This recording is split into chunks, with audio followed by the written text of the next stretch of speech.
नमस्कार मंडळी, सर्वांचं परत एकदा स्वागत आहे आपल्या यूट्यूब चॅनलमध्ये। आज आपण करत आहोत आषाढ तळणी काप किंवा अशा पुऱ्या करून करतात ते ग्रामीण भाषेमध्ये याला आखाड देखील म्हणतात। तर तो कसा करायचा ते आपण पाहूयात। इथे मी 2 वाटी गव्हाचं पीठ घेतलं आहे, त्यामध्ये 1 वाटी बेसनचं पीठ घातलं आहे आणि त्यामध्ये थोडंसं तेल घातलं आहे मोहनसाठी आणि त्यानंतर गुळाचं पाणी आपण त्यामध्ये मिक्स करून त्याची कडक कणिक मळून घेणार आहोत। पुऱ्याला जशी मळतो आपण त्याप्रमाणे कडक।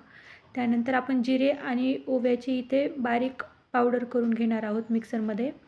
आणि इथं मी 3 वाटी गव्हाचं पीठ घेतलं आहे, त्यामध्ये 1.5 वाटी बेसन पीठ घालणार आहे आणि त्यानंतर मी त्यामध्ये आपण केलेलं पावडर घालत आहोत जिरा आणि ओव्याचं। त्यानंतर त्यामध्ये चवीनुसार मीठ घालणार आहोत। त्यानंतर त्यामध्ये आपण लाल तिखट, हळदी पावडर आणि मोहनसाठी तेल घालून घेऊयात। याच्या आपण तिखट पुऱ्या बनवणार आहोत आणि थोडं पाणी मिक्स करून याचा देखील आपण कडक असा हुंडा तयार करून घेऊयात, जसं आपण पुऱ्याला करतो अगदी तसाच। त्यानंतर तो पण आपण रेस्टसाठी ठेवूयात अर्धा तास तरी। त्यानंतर आपण पहिला हुंडा घेऊयात गोड पुऱ्याचा।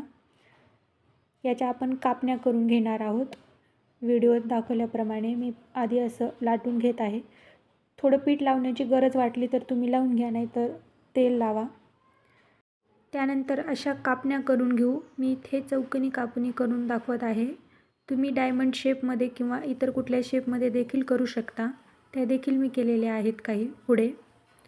तर अशाच मी सगळ्या करून घेतल्या कापण्या आणि नंतर आपण हे तळून घेणार आहोत।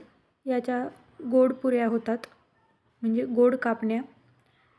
यामध्ये तुम्ही तीळ देखील घालू शकता किंवा खसखस, तुम्हाला आवडत असेल तर घाला ते।